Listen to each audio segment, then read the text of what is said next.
আপনিও সবচেয়ে দ্রুত জান্নাতে চলে যাবেন কোন অস্ত্র দিয়ে? জিহ্বা দিয়ে। উজু লাগবে না, কিবলামুখী হওয়া লাগবে না, মসজিদে যাওয়া লাগবে না, জিকির করতে এগুলো লাগে নাকি? কিচ্ছু লাগবে না। শুধু মানুষের গীবত, অপবাদ, নিন্দা করিয়েন না, অপ্রয়োজনীয় কথা বলিয়েন না, জিহ্বাটা বন্ধ রাখেন আর বলতে থাকেন লা ইলাহা ইল্লাল্লাহু ওয়াহদাহু লা শারীকা লাহু লাহুল মুলকু ওয়া লাহুল হামদু ওয়া হুয়া আলা কুল্লি শাইইন কাদির। লা ইলাহা ইল্লাল্লাহ লা হাওলা ওয়া লা কুওয়াতা ইল্লা বিল্লাহ সুবহানাল্লাহি ওয়া বিহামদিহি সুবহানাল্লাহিল আযীম। মুখের উপর চড়িয়ে নেন এই কথাগুলোকে। আস্তাগফিরুল্লাহ আল্লাযী লা ইলাহা ইল্লা হুয়াল হাইয়ুল কাইয়্যুম ওয়া আতুবু ইলাইহি। সবচেয়ে সহজ ইবাদত, যা দিয়ে বেশি দ্রুত মানুষ জান্নাতে যাবে। জিহ্বা থাকবে বন্ধ, মানে মানুষের সাথে কাজে ব্যবহার হবে না, আর জিকিরে থাকবে ব্যস্ত রব্বুল আলামিনের। তাহলে একে তো শয়তানের রাস্তা কিন্তু বন্ধ হয়ে গেছে। ও তো আপনাকে দিয়ে জেনা করাতে পারবে না, হত্যা করাতে পারবে না, করাতে পারবে কি? জিহ্বা দিয়ে জাহান্নামে নিয়ে যাবে। ওটা তো বন্ধ, ওটা তো আপনি বন্ধ করে দিয়েছেন। পাশাপাশি এটাকে কাজে লেগে আপনি সহজে জান্নাতে চলে যাচ্ছেন। বলেন আল্লাহু আকবার। তাহলে সামনে শাবান, এখন আমরা শাবান, সামনে রমাজান। সিয়াম মানে নির্বাচনের মধ্যে অবস্থান করতেছেন। সিয়াম মানে শুধু পেটের সিয়াম বা লজ্জাস্থানের সিয়াম নয়, জিহ্বার, চোখের, কানের সবগুলোর সিয়াম পালন করতে হবে। না হলে শুধু না খেয়ে থাকা হবে, নেকি অর্জন হবে না। এগুলোর পিছনে অসংখ্য হাদিস আছে। শাবানে কেন সিয়াম রাখবেন? যে শাবানকে গুরুত্ব দিতে পারবে ও রমাজানকে গুরুত্ব দিতে পারবে। একটা মুসল্লি যখন দৌড়ে জামাতে অংশগ্রহণ করে, কোনো মতে একটা রাকাত পায়, তারপরে ঠক ঠক করে বাকি 3 রাকাতে সিজদা দিয়ে দৌড়ে কারাগার থেকে মুক্তি পাওয়া ব্যক্তির মতো মসজিদ থেকে বের হয়ে আসে, এই ব্যক্তি কি সালাতে কোনো আনন্দ পেতে পারে? কখনোই নয়। তো এই রকম হঠাৎ সালাত উপস্থিত হলো আর হঠাৎ সালাত বিদায় নিল, এই সালাতে কোনো আনন্দ নাই। হঠাৎ একদিন সকালে ঘুম থেকে উঠে শুনছে আজকে রমজান, এই রমজানকে আপনি মূল্যায়ন করতে পারবেন না। এই রমজানে আপনি তারাবি আদায় করতে পারবেন না। এই রমজানে আপনি কোরআন পড়ে শেষ করতে পারবেন না তেলাওয়াত করে। এই রমজানে আপনি দান জাকাত বের করতে পারবেন না। লাইলাতুল কদরকে মূল্যায়ন করতে পারবেন না। আর যখন আপনার ব্রেন 1 মাস আগে থেকে সাইকোলজিক্যালি, মেন্টালি প্রিপেয়ার হচ্ছে যে আমি শাবানে সিয়াম আছি, কেন? সামনে কি আসতেছে বলেন তো? একটু জোরে বলেন, সামনে কি আসতেছে? রমজান। ব্রেনে সিগন্যাল যাচ্ছে প্রতিদিন। যতদিন সিয়াম আছেন শাবানে, প্রতিদিন ব্রেনে সিগন্যাল যাচ্ছে শাবানের পরই রমজান, শাবানের পরই রমজান। ব্রেন কিন্তু মেন্টালি প্রিপেয়ার হচ্ছে। এই রমজান আপনার পূর্ব প্রস্তুত অবস্থায় আসবে। এই রমজানে আপনি সিয়াম রেখে মজা পাবেন। এই রমজানে আপনি প্ল্যান করে তারাবির সালাত আদায় করতে পারবেন। এই রমজানে প্ল্যান করে পুরো কোরআন পড়ে শেষ করতে পারবেন পুরো রমজানে। এই রমজানে লাইলাতুল কদর জাগতে পারবেন। এই রমজানে ইতিকাফ করতে পারবেন। এই রমজানে দান এবং জাকাত বের করে সম্পদকেও পবিত্র করতে পারবেন। এক রমজান কত বড় মহা নিয়ামত! এই নিয়ামতকে মূল্যায়ন করার জন্য প্রস্তুতি 1 মাস আগে থেকেই লাগবে। এই জন্য শাবানে সিয়াম পালন করে ব্রেনকে আগে থেকেই প্রস্তুত করতে হবে। শাবানে সিয়াম পালন করতে রাজি আছেন? সবাই অন্তর থেকে নিয়ত করে শক্তভাবে বলেন যে ইনশাআল্লাহ। আল্লাহ সুবহানাহু ওয়া তাআলা আমাদের কবুল করে, বলেন আল্লাহুম্মা আমিন। একদিন যে সিয়াম পালন করলো আল্লাহর সন্তুষ্টির জন্য, আল্লাহ তার চেহারাকে দূরে সরিয়ে দিবে। কোন রিওয়ায়াতে 70, কোন রিওয়ায়াতে 100, কোন রিওয়ায়াতে আসমান এবং জমিনের দূরত্ব পরিমাণ জাহান্নাম থেকে। আল্লাহু আকবার। সকল নেকির, সকল ইবাদতের নেকি পূর্ব নির্ধারিত, সিয়ামের নেকি পূর্ব নির্ধারিত নয়। আল্লাহ বলছেন আস-সাওমু লি ওয়া আনা আজজি বিহি। সিয়াম যেহেতু আমার জন্য খাস, এর নেকিও আমিই দিব। আল্লাহু আকবার। প্রত্যেকটা ইবাদতকারীর জন্য বিশেষ সম্মানার্থে দরজা থাকবে জান্নাতে। একজন মাত্র ব্যক্তি যাকে সকল দরজা থেকে ডাকা হবে, তিনি আবু বকর রাদিয়াল্লাহু তাআলা আনহু। আল্লাহু আকবার। সিয়াম পালনকারীর দরজার নাম আর-রায়্যান। এটা সিয়াম পালনকারীর সম্মান, বিশেষ মর্যাদা। তার জন্য একটা আলাদা দরজা তৈরি করা হয়েছে, প্রোটোকল, বিশেষ প্রোটোকল। জান্নাতে একটা আলাদা দরজা তৈরি করা হয়েছে, যে দরজা দিয়ে সিয়াম পালনকারীদের ডাকা হবে, বিশেষ প্রোটোকল। বাইতুল্লাহর নিসবাত আল্লাহর দিকে, কাবার নিসবাত আল্লাহর দিকে। কাবা ঘরের মধ্যে কি আল্লাহ সুবহানাহু ওয়া তাআলা থাকেন? সত্তাগতভাবে থাকেন? থাকেন না। আল্লাহ সুবহানাহু ওয়া তাআলা আছেন 7 আসমানের উপরে, আরশের উপরে। তাহলে কেন বলা হয় কাবা আল্লাহর ঘর? এটা সম্মান। কাবাকে সম্মান দেওয়া হচ্ছে, যে কাবাকে বলা হচ্ছে কার ঘর? আল্লাহর ঘর। সিয়ামের সম্মান, যে সিয়ামকে বলা হচ্ছে যে এটি একমাত্র ইবাদত পৃথিবীতে যা শুধুমাত্র কার জন্য? আল্লাহ সুবহানাহু ওয়া তাআলার জন্য। এই জন্য সিয়াম পালন করে আনন্দের সময় দুইটা, ইফতারির সময়, আর যেহেতু পূর্ব নির্ধারিত কোনো নেকি নাই, নেকি পাবে কার কাছে? এই জন্য আল্লাহর কাছে সাথে যখন সাক্ষাৎ হবে তখন সিয়াম পালন করে দ্বিতীয় খুশির মুহূর্ত, যে আল্লাহ সুবহানাহু ওয়া তাআলা তাকে কি সারপ্রাইজ দেন, তা সে যে সিয়াম পালন করেছে আর প্রতিদান বিনিময় আল্লাহ সুবহানাহু ওয়া তাআলা কি দেন। প্রিয় উপস্থিতি, সিয়াম পালন শয়তানকে কন্ট্রোল করার এক অন্যতম উপায়। আপনার শরীরের মধ্যে শয়তান প্রবেশ করে, রাসূল সাল্লাল্লাহু আলাইহি ওয়াসাল্লাম বলেছেন। রক্তনালীতে শয়তান চলে, তিনি বলেছেন। রক্তনালী সংকুচিত হয় সিয়াম পালন করলে। প্রত্যেকটা ইবাদতের সাথে মানুষের নাফসকে পবিত্র করার সম্পর্ক আছে। সালাতের মাধ্যমে আপনি এটাকে নাফসকে কন্ট্রোলে রাখতে পারবেন, সিয়ামের মাধ্যমে নাফসকে কন্ট্রোলে রাখতে পারবেন, জাকাত দেওয়ার মাধ্যমে নাফসের স্বভাবজাত চরিত্র হচ্ছে ও টাকা ভালোবাসে, জাকাত দেওয়ার মাধ্যমে ওইটা থেকে কৃপণতার রোগ থেকে নাফস পবিত্র হবে। নাফসের স্বভাবজাত স্বভাব হচ্ছে ও খেতে ভালোবাসে, খাওয়া বন্ধ করে দাও, খাওয়া বন্ধ করে দেওয়ার মাধ্যমে আপনি তাকে কন্ট্রোল করতে পারবেন যে না, তুমি খাবার থেকে বিরত থাকো। এই প্র্যাকটিসের মাধ্যমে তুমি গুনাহ থেকে বিরত থাকার প্র্যাকটিস অর্জন করো। নাফস ভালোবাসা অলসতায় কাটিয়ে দিতে, কিছু করবে না, সারাদিন শুয়ে বসে কাটিয়ে দিতে, বলে না একে বাধ্য করো 5 ওয়াক্ত সালাত আদায় করতে। যদি একে 5 ওয়াক্ত সালাত আদায় করতে বাধ্য করতে পারো, নাফস তোমার কন্ট্রোলে চলে এসেছে, এটা শয়তানের কন্ট্রোলে আর নাই। আপনি সালাতেও নাই, সিয়ামেও নাই, নিশ্চিত থাকেন আপনার নাফস কার কন্ট্রোলে আছে? জোরে বলেন না, কার কন্ট্রোলে আছে? শয়তানের কন্ট্রোলে আছে। তাহলে নাফসকে শয়তানের কন্ট্রোল থেকে মুক্ত করে নিজের কন্ট্রোলে নেবেন, আল্লাহ সুবহানাহু ওয়া তাআলার দাসত্বে আত্মসমর্পণ করবেন। তার 1 নম্বর 5 ওয়াক্ত সালাত, 2 নম্বর সিয়াম। সেই সিয়ামের একটা বড় নফল সিয়ামের মাসে আমরা অবস্থান করছি, শাবান মাসের সিয়াম। আল্লাহ আমাদের পালন করার তৌফিক দান করুক, বলেন আল্লাহুম্মা আমিন। পরের জরুরি কথা বলেছি, বক্তব্য দিব না, শুধু জরুরি কথা বলে বলে বক্তব্য শেষ করব। পরের জরুরি কথা হচ্ছে, আজকে যে জায়গায় আপনারা উপস্থিত হয়েছেন, এই জায়গা প্রায় 20 কাঠা জায়গার উপর আপনারা বসে আছেন। তার 10 কাঠা অলরেডি আমাদের ভাইয়েরা রেজিস্ট্রি করে ফেলেছে, আর 10 কাঠা বায়নামা তারা সম্পূর্ণ করেছে, বলেন আলহামদুলিল্লাহ। কিন্তু সেই বায়নামার বকেয়া কত জানেন? প্রায় 2 কোটি টাকার কাছাকাছি। কিন্তু এত বড় হিম্মত তারা নিয়েছে আল্লাহর উপর ভরসা করে, এবং আমি বিশ্বাস করি আল্লাহ এটা পূরণের ব্যবস্থা করে দেবেন, বলেন আল্লাহুম্মা আমিন। তো দান কেন শক্তিশালী ইবাদত? এটা প্রাসঙ্গিক। কেন আপনি দান করবেন? জরুরি কথার মধ্যে এটা একটা জরুরি কথা। কেন দান করবেন? দান কেন শক্তিশালী ইবাদত? আলোচনার শুরুতেই বলেছি, আল্লাহর কাফফারা সিস্টেমের 1 নাম্বার শুরু হয় কি দিয়ে? টাকা দিয়ে। আবারও জোরে বলেন তো, কি দিয়ে শুরু হয়? টাকা দিয়ে। তাহলে দুনিয়াতেই গুনাহের কাফফারা করে নেওয়া যাচ্ছে কি দিয়ে? আপনি নিশ্চিত থাকেন এই টাকা দিয়ে কিয়ামতের মাঠে গুনাহের কাফফারা হবে। কিন্তু কিয়ামতের মাঠে নতুন করে টাকার মালিক হওয়ার সুযোগ থাকবে নাকি? থাকবে না। কিয়ামতের মাঠে যদি আপনি কোটিপতি হতে চান, সেটা কখন হতে হবে? এখন হতে হবে। যে কিয়ামতের মাঠে আমি যে কোনো বিপদ আপদ থেকে বাঁচতে চাই, তো বাঁচতে পারবেন টাকা দিয়ে, নিশ্চিত থাকেন। কি দিয়ে বাঁচতে পারবেন? জোরে করে বলেন তো, আর একটু জোরে বলেন, কি দিয়ে বাঁচতে পারবেন? টাকা দিয়ে বাঁচতে পারবেন। তো সেই টাকা কিয়ামতের মাঠে উপার্জন করতে পারবেন না এখন কোটিপতি হতে হবে? কিয়ামতের মাঠে কোটিপতি হতে চাইলে সেটা এখন হতে হবে। এখন কোটি টাকা ইনকাম করে আল্লাহর রাস্তায় কোটি টাকা দান করে কিয়ামতের অ্যাকাউন্টে টাকা জমা রেখে এবার কিয়ামতের মাঠে উঠছি আমি কোটিপতি অবস্থায়। তাহলে এখন কত গুনাহের কাফফারা, আর কত মানুষের হক নষ্ট, আর কত ইবাদতের কমতি, সবগুলো দান দিয়ে পূরণ করা সম্ভব। সবগুলো দান দিয়ে পূরণ করা সম্ভব।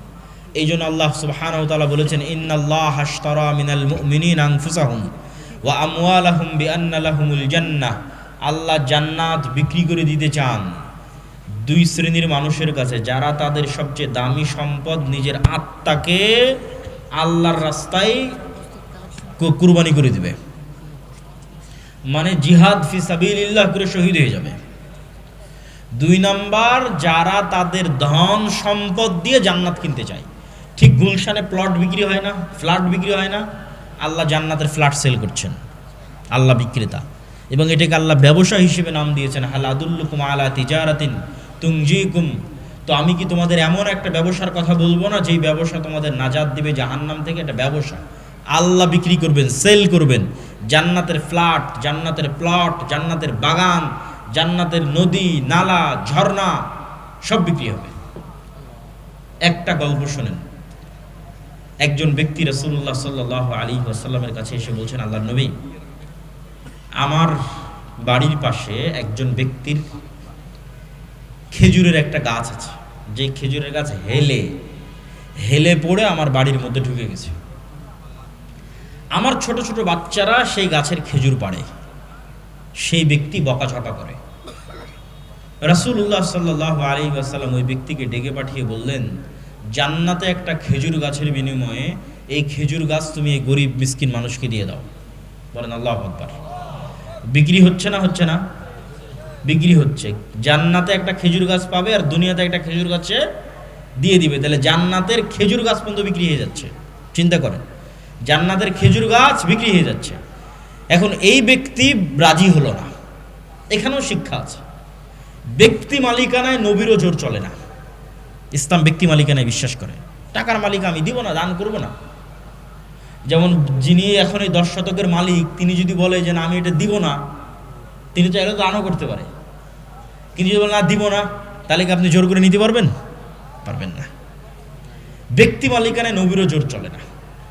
দিবে না, কি করার? দিবে না, শেষ। জান্নাতে একটা খেজুর গাছের বিনিময়ে দিবে না তো কি করার? এখন আবু দাহদা নামে একজন সাহাবীর কানে কথা গেছে, ওনার লোভ তৈরি হয়ে গেছে। জান্নাতে একটা খেজুর গাছ, আমার নামে কনফার্ম, নিশ্চিত। লোভ, পরকালমুখী চিন্তার মানুষ যারা যারা জান্নাতকে দেখতে পায়, তাদের চিন্তা চেতনা ভিন্ন। সে তখন ওই ব্যক্তিকে গিয়ে বলছে যে আমার বিশাল বড় খেজুরের বাগান আছে, ভাই পুরো খেজুরের বাগান তোর, তুই একটা খেজুরের গাছ আমাকে দিয়ে দে। এই আবু দাহদা ওই ব্যক্তিকে গিয়ে বলছে যে আমার বিশাল বড় খেজুরের বাগান আছে, এই পুরো খেজুরের বাগান তুই নিয়ে নে আর এই খেজুরের গাছটা আমাকে দিয়ে দে। এখন ওই ব্যক্তি চিন্তা করতেছে যে বিশাল খেজুরের বাগান, ওর তোর কোনো শত্রুতা নাই, শত্রুতা নাই যে দিবে না, এরকম কোনো জেদ নাই। ঠিক আছে, বিশাল খেজুরের বাগানের বিনিময়ে এই খেজুরের গাছটাও আবু দাহদাকে দিয়ে দিয়েছে। আবু দাহদা এসে এখন রাসূল সাল্লাল্লাহু আলাইহি ওয়াসাল্লামকে বলতেছে, আল্লাহর নবী, আপনি বলেছিলেন যে এই খেজুরের গাছটা যদি কেউ গরিব বা মিসকিনকে দিয়ে দেয় তাহলে তার জন্য জান্নাতে একটা খেজুরের গাছ হবে, কথা কি ঠিক? রাসূল সাল্লাল্লাহু আলাইহি ওয়াসাল্লাম বলছেন, হ্যাঁ কথা ঠিক। তো আল্লাহর নবীকে তিনি বলছেন, আল্লাহর নবী, আমি এই খেজুরের গাছটা পুরো একটা খেজুরের বাগানের বিনিময়ে কিনে নিয়েছি, আর এই খেজুরের গাছটা জান্নাতের খেজুরের গাছের বিনিময়ে লোককে দিয়ে দিলাম। বলেন আল্লাহু আকবার। কি স্যাক্রিফাইস দেখেন! টাকা দিয়ে জান্নাত কিনে পাওয়া যায়, জান্নাতের খেজুরের গাছও বিক্রি হবে, জান্নাতের ঝর্ণাও বিক্রি হবে। রাসূল সাল্লাল্লাহু আলাইহি ওয়াসাল্লামের মসজিদে নববীর সামনে একটা কুয়া ক্রয়ের প্রয়োজন। কুয়া, যে কুয়ার মালিক ইহুদি, মুসলমানদের উজু গোসলে দরকার হয়। আল্লাহর নবী বললেন, জান্নাতে একটা ঝর্ণার বিনিময়ে কে এই কুয়া মুসলমানদের জন্য ওয়াকফ করে দিবে? উসমান ইবনে আফফান বললেন, আল্লাহর নবী, জান্নাতে একটা ঝর্ণার বিনিময়ে আমি এই কুয়া কিনে আল্লাহর রাস্তায় ওয়াকফ করে দিলাম। আল্লাহু আকবার। সে উসমান বিন আফফানের সম্পদ এখনো আছে। উসমান বিন আফফানের নামে ব্যাংক অ্যাকাউন্ট আছে, উসমান বিন আফফানের নামে খেজুরের বাগান আছে, উসমান বিন আফফানের নামে অসংখ্য হোটেল আছে মসজিদে নববী এবং মক্কার হারামের পাশে। উসমান বিন আফফানের দান শেষ হয়নি। আজ 1400 বছর পার হয়ে গেছে, উসমান বিন আফফানের সাদাকায়ে জারিয়া চলমান আছে। বলেন আল্লাহু আকবার। কি তাদের ইখলাস আর কি তাদের নিয়ত! তো অর্থ খুব প্রয়োজন, অর্থ দিয়ে জান্নাত কিনে পাওয়া যায়। এই জন্য রাসূল সাল্লাল্লাহু আলাইহি ওয়াসাল্লাম বলেছেন, দুইটা মানুষের সাথে ঈর্ষা জায়েজ, যে ইলম অর্জন করে মানুষকে বিতরণ করতেছে, আর একটা যাকে আল্লাহ টাকারও মালিক করেছে, আবার আল্লাহর রাস্তায় ব্যয় করার তৌফিক দিয়েছে। কত মানুষ টাকার মালিক হয়েছে, ওই টাকা দুবাইয়ে গিয়ে শেষ করছে, কক্সবাজারে গিয়ে শেষ করছে, সেন্ট মার্টিন, পার্বত্য চট্টগ্রামে গিয়ে শেষ করছে, থাইল্যান্ড, ব্যাংকক, সিঙ্গাপুর উড়িয়ে শেষ করে দিচ্ছে, আমেরিকা, ইংল্যান্ড, ইউরোপ শেষ নাই, বিনোদনে টাকা শেষ, মদ জুয়া আড্ডায় টাকা শেষ। কয়জন লাখপতি কোটিপতিকে আল্লাহ এই তৌফিক দিয়েছে যে তার ওই কোটি টাকা লাখ টাকা আল্লাহর রাস্তায় ব্যয় করার সুযোগ দিয়েছে। আল্লাহু আকবার। এই সত্যি সৌভাগ্যবান দাউদ সুলাইমানের মতো সৌভাগ্যবান। দাউদ সুলাইমান যেমন সৌভাগ্যবান, কোটি টাকার মালিক, কিন্তু সেই টাকা ব্যয় হবে আল্লাহর রাস্তায়। উসমান ইবনে আফফানের মতো সৌভাগ্যবান, কোটিপতি, কিন্তু ব্যয় হবে আল্লাহর রাস্তায়, বিনোদনে নয়, আরাম আয়েশে নয়। এর চাইতে সৌভাগ্যবান পৃথিবীতে কেউ নাই। এই জন্য টাকা উপার্জন করতে হবে এবং টাকা উপার্জন করে আল্লাহর রাস্তায় দান করতে হবে। মুসলমানেরা ব্যবসায়ী জাতি, বিজনেসম্যান কওম। তাদেরকে চাকুরিজীবী বানিয়েছে ইউরোপিয়ানরা। ব্যবসা না করলে দান করতে পারবেন না। কেন কৃষিকাজকে আল্লাহ পছন্দ করেছে? কৃষিকাজের নাম কাফের, শায়েখ বলে গেলেন। মাটিতে বীজ লুকিয়ে রাখে, আর যে কাফের সে ঈমান লুকিয়ে রাখে। আর ওই কাফের কৃষক মাটিতে বীজ লুকিয়ে রাখে। কৃষি কাজ করে দান করা কঠিন আছে। দান করতে হলে ব্যবসায়ী করতে হবে। এই জন্য রাসূলুল্লাহ সাল্লাল্লাহু আলাইহি ওয়াসাল্লাম বলেছেন, আত-তাজির আস-সাদুক আল-আমিন, সত্যবাদী আমানতদার ব্যবসায়ী কিয়ামতের মাঠে নবী রাসূলদের সাথে থাকবে। কত বড় ফজিলত! সত্যবাদী আমানতদার ব্যবসায়ী কিয়ামতের মাঠে কাদের সাথে থাকবে? নবী রাসূলদের সাথে থাকবে। এই জন্য ব্যবসা করে টাকা উপার্জন করে আল্লাহর রাস্তায় দান করতেই হবে। একটা টাকাও যদি হালাল উপায়ে ইনকাম করা যায়, ওটা আল্লাহর দয়া, রহমত। বস্তুবাদী চিন্তাধারায় আপনি একটা টাকা উপার্জন করবেন, এটা শুধু ওই টাকাটাই উপার্জন করছেন, যে আমার 500 টাকা দরকার, এটা বস্তুবাদী চিন্তাধারা। আর ইসলামে আমি 500 টাকা উপার্জন করতে যাচ্ছি না, আমি আল্লাহর দয়া, আল্লাহর রহমত উপার্জন করতে যাচ্ছি। এই কনসেপ্টে আগাতে হবে। থাকবেন অল্পে তুষ্ট, কিন্তু ইনকাম করতে হবে সর্বোচ্চ আল্লাহর রাস্তায় দান করার জন্য। অল্পে তুষ্ট মানে বিলাসী নয়, অপচয়কারী নয়। যেটা আমি আমার আর এক বক্তব্যে বলেছি, ধনী হতে চাইলে বিলাসী অপচয় করা যাবে না। পোর ড্যাড এবং রিচ ড্যাড বইয়ের লেখক এটাই বলেছেন, যে রিচ মাইন্ড সেট আপ আর পোর মাইন্ড সেট আপ কি। দিলাম 50 লক্ষ টাকা আজকে আপনাদের সবাইকে। গরিবকে, যে 50 লক্ষ টাকা নিয়ে গিয়ে মনে করবে যে আমি একটা দামি 3 পিস নিব, দামি পাঞ্জাবি নিব, দামি জুতা নিব, দামি গাড়ি নিব, এ গরিব, আজীবন গরিব থাকবে। আর যে 50 লক্ষ টাকা নিয়ে গিয়ে বলবে যে আমার ছেঁড়া পাঞ্জাবি আছে, পাঞ্জাবি ছেঁড়াই থাক, আমার জুতা ময়লা আছে, ময়লাই থাক, এই 50 লক্ষ টাকা এমন জায়গায় ইনভেস্ট করব যেখান থেকে আবার টাকা ইনকাম হবে। এখন যে নিয়ে গিয়ে গাড়ি কিনলো, গাড়িতে তো তেল খরচ হবে, টাকার খরচ তো আরও বেড়ে গেল। আর যে 50 লক্ষ টাকা নিয়ে গিয়ে এমন জায়গায় ইনভেস্ট করলো যেখান থেকে টাকা বের হবে, ধনী কোনো না কোনো দিন ধনী হবেই। তাহলে অল্পে তুষ্ট মানে ওই যে বিলাসিতা, বিলাসিতা মুক্ত। তো যাক, আমি আমার আলোচনার মূল কথায় আসি। জরুরি আলোচনা করতে করতে বলেছি আলোচনা শেষ হয়ে যাবে। একটা জরুরি আলোচনা শেষ করলাম, সাবান। 2 নম্বর জরুরি আলোচনা হচ্ছে দান অত্যন্ত পাওয়ারফুল ইবাদত। দান দিয়ে জান্নাতে ফ্ল্যাট কিনতে পাওয়া যাবে, দান দিয়ে জান্নাতে ঝর্ণা কিনতে পাওয়া যাবে, দান দিয়ে জান্নাতে গাছ কিনতে পাওয়া যাবে, দান দিয়ে জান্নাতে ঘর কিনতে পাওয়া যাবে, দান দিয়ে জান্নাতে বাড়ি, প্যালেস, বিল্ডিং কিনতে পাওয়া যাবে। আজকে আপনারা যে মাটির উপর বসে আছেন, এই মাটির বকেয়া 2 কোটি টাকা।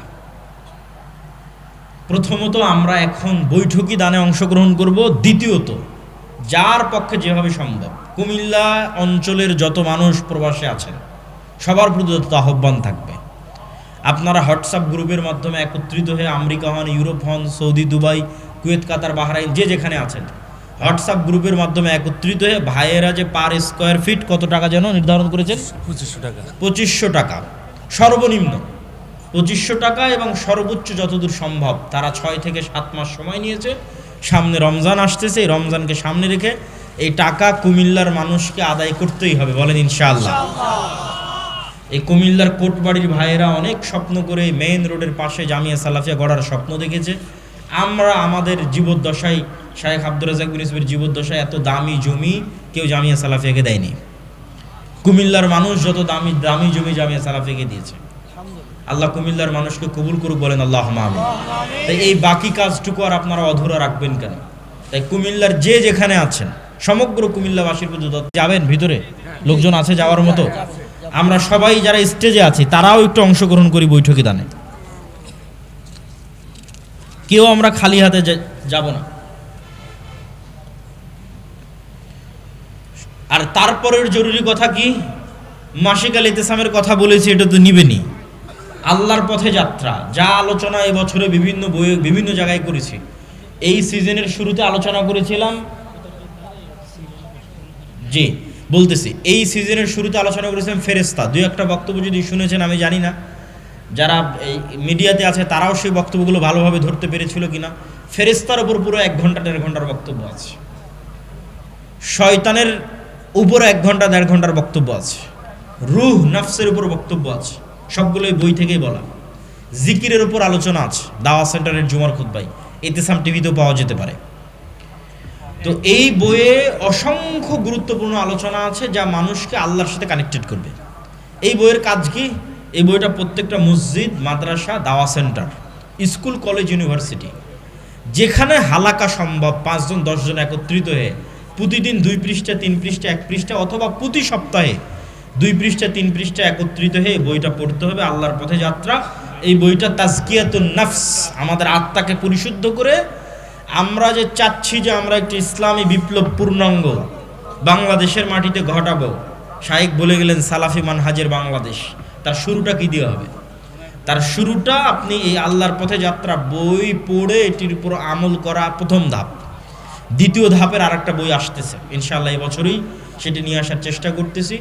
এই দুইটা প্রত্যেক ওই সমস্ত ব্যক্তির জন্য পড়া অপরিহার্য। এই দুইটা বই, একটা আল্লাহর পথে যাত্রা আর একটা আসবে এই বছরে, যারা চায় যে তারা পূর্ণাঙ্গ ইসলামের একটা বিজয়ের স্বপ্ন দেখে এবং সেই বিজয়ে অংশগ্রহণ করতে চায়, কি তার কাজ হবে, কি তার দায়িত্ব হবে, এটি নিয়ে বিস্তারিত আলোচনা করা আছে।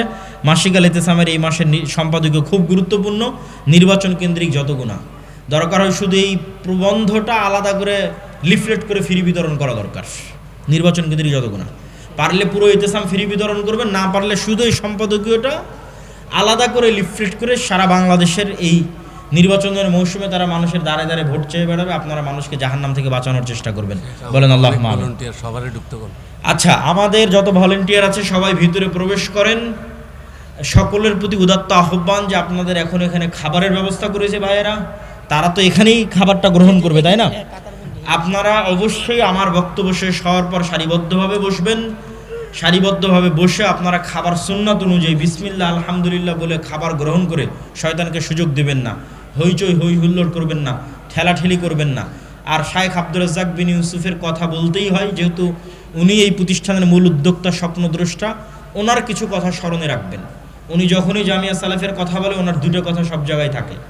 এক, আমার হাতে টাকা নাই এ কথা সত্য, এখানে প্রতিষ্ঠান গড়বই এই কথা সত্য, বলেন ইনশাআল্লাহ। 2 নম্বর উনি আরেকটা কথা বলে, আপনি যদি কিছুই না দিতে পারেন দোয়া করবেন কোথায়? আল্লাহর কাছে। যদি উপরে কবুল হয়ে যায় নিচে কেউ ঠেকাতে পারবে না। তো শাইখ আব্দুর রাজ্জাক বিন ইউসুফের দুটো কথা যেন আপনাদের স্মরণে রাখে যে আমরা জামিয়া সালাফের জন্য কিছুই যদি না করতে পারি, অন্তত যেন আল্লাহ সুবহানাহু ওয়া তাআলার কাছে দোয়া করি যে আল্লাহ তুমি কুমিল্লার মাটিতে এই জামিয়া সালাফিকে কবুল করো, বলেন আল্লাহুম্মা আমিন। এই বলে আমার সংক্ষিপ্ত বক্তব্য এখানেই শেষ করছি ভাই।